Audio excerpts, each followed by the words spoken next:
بسم اللہ الرحمن الرحیم۔ السلام علیکم ورحمۃ اللہ وبرکاتہ۔ معزز سامعین و ناظرین، تو لیجیے آج ہم آپ کی سماعت کے حوالے پارہ نمبر 19 اور 20 کا مختصر خلاصہ پیش کرنے جا رہے ہیں۔ پارہ نمبر 19 کا آغاز سورہ فرقان کے آخری حصے سے ہوتا ہے اور اس میں مکمل سورہ فرقان، مکمل سورۃ الشعراء اور سورۃ النمل کا ابتدائی حصہ شامل ہے۔ جو مضمون نمبر 1 ہے وہ سورۃ الفرقان۔ اس حصے میں خاص طور پر عباد الرحمن کی صفات بیان کی گئی، یعنی اللہ کے بندوں کی صفات۔ نمبر 1 بتائیں، اللہ تعالیٰ نے ارشاد فرمایا وعباد الرحمن الذین یمشون علی الارض ہونا، کہ عاجزی کے ساتھ زمین پر چلتے ہیں، جاہلوں سے سلامتی کے ساتھ پیش آتے ہیں، راتوں کو قیام و سجود کرتے ہیں، خرچ میں اعتدال رکھتے ہیں، شرک اور قتل ناحق اور زنا سے بچتے ہیں، جھوٹی گواہی نہیں دیتے، نصیحت سن کر قبول کرتے ہیں۔ یہ عباد الرحمن کی صفات اللہ تعالیٰ نے بیان فرمائی۔ ایمان صرف دعویٰ نہیں بلکہ اخلاق، عبادت اور معاملات میں عملی کردار کا نام ہے۔ مضمون نمبر 2 سورۃ الشعراء۔ یہ سورت انبیاء کرام علیہ السلام کے واقعات پر مشتمل ہے تاکہ کفار مکہ کو تنبیہ ہو۔ اہم انبیاء کے واقعات، حضرت نوح علیہ السلام، حضرت ہود علیہ السلام، حضرت صالح علیہ السلام، حضرت لوط علیہ السلام، حضرت شعیب علیہ السلام اور حضرت موسیٰ اور فرعون کا واقعہ بیان کیا گیا۔ ہر واقعے کے بعد ایک ہی جملہ دہرایا گیا، بے شک اس میں نشانی ہے مگر اکثر لوگ ایمان نہیں لاتے۔ مرکزی نکات، تمام انبیاء کی دعوت ایک ہی تھی، توحید اور تقوی۔ سرکش قوموں کا انجام ہلاکت، رسولوں کی مخالفت دراصل اللہ کی نافرمانی ہے۔ قرآن شاعری یا جادو نہیں بلکہ وحی الہی ہے۔ مضمون نمبر 3 سورۃ النمل۔ اس حصے میں حضرت موسیٰ علیہ السلام، حضرت سلیمان علیہ السلام کے واقعات بیان ہوئے۔ کوہ طور پر آگ کا مشاہدہ، اللہ کا کلام، معجزات، عصا اور ید بیضاء۔ حضرت سلیمان علیہ السلام، پرندوں کی بولی کا علم، چیونٹی کا واقعہ، ہدہد کا واقعہ، ملکہ سبا کا واقعہ۔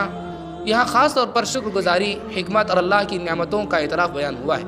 اقتدار، علم اور طاقت سب اللہ کی عطا ہے، ان پر تکبر نہیں بلکہ شکر لازم ہے۔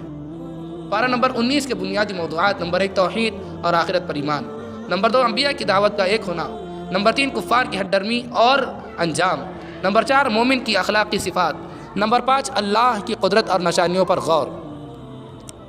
پارہ نمبر 20 کا جامع اور مختصر خلاصہ۔ پارہ نمبر 20 میں مکمل سورۃ النمل کا بقیہ حصہ، مکمل سورۃ القصص اور سورۃ العنکبوت کا ابتدائی حصہ شامل ہے۔ نمبر 1 سورۃ النمل۔ اس حصے میں توحید، آخرت اور اللہ کی قدرت کی نشانیاں بیان کی گئیں۔ اہم مضامین: ملکہ سبا کا ایمان لانا، حضرت سلیمان علیہ السلام کی دعوت پر، زمین و آسمان کی تخلیق میں اللہ کی قدرت، قیامت کے دن کا بیان، قرآن کا حق ہونا اور نبی کی تسلی، ہدایت قبول کرنے والے کامیاب اور انکار کرنے والے خسارے میں ہیں، قدرت کی نشانیاں واضح ہیں مگر ایمان دل کا عمل ہے۔ نمبر 2 سورۃ القصص۔ یہ سورت خاص طور پر حضرت موسیٰ علیہ السلام کی ولادت سے لے کر فرعون کی ہلاکت تک کے واقعات پر مشتمل ہے۔ اہم واقعات: فرعون کا بنی اسرائیل پر ظلم، حضرت موسیٰ علیہ السلام کی پیدائش اور دریا میں ڈالنا، آسیہ کا موسیٰ علیہ السلام کو گود لینا، مدین کی ہجرت اور حضرت شعیب علیہ السلام سے ملاقات، نبوت ملنا اور فرعون کے پاس دعوت، فرعون اور اس کے لشکر کا غرق ہونا۔ قارون کا واقعہ، قارون کو بے شمار خزانے دیے گئے مگر تکبر کیا، نتیجہ یہ نکلا کہ زمین میں دھسا دیا گیا۔ ان قارون كان من قوم موسى فبغى عليهم وآتيناه من الكنوز ما ان مفاتيحه لتنوء بالعصبة اولي القوة اذ قال له قومه لا تفرح ان الله لا يحب الفرحين۔ طاقت، دولت اور اقتدار اللہ کی امانت ہے، تکبر ہلاکت کا سبب ہے اور صبر و توکل کامیابی کا راستہ ہے۔ مضمون نمبر 3 سورۃ العنکبوت۔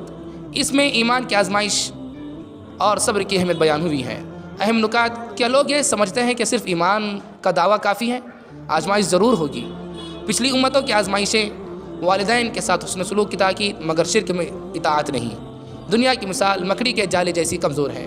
ایمان آزمائش کے بغیر مکمل نہیں ہوتا، دنیا فانی ہے، اصل کامیابی آخرت ہے۔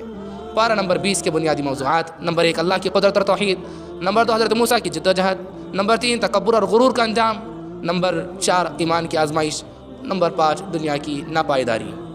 یہ پارہ ہمیں یہ سبق سکھاتا ہے کہ صبر، توکل، استقامت اور توحید کا جامع پیغام ہمیں یاد رکھنا چاہیے۔ اللہ تعالی ہم سب کو قرآن احکام پر عمل کرنے والا بنائے، آمین یا رب العالمین۔ السلام علیکم ورحمۃ اللہ وبرکاتہ۔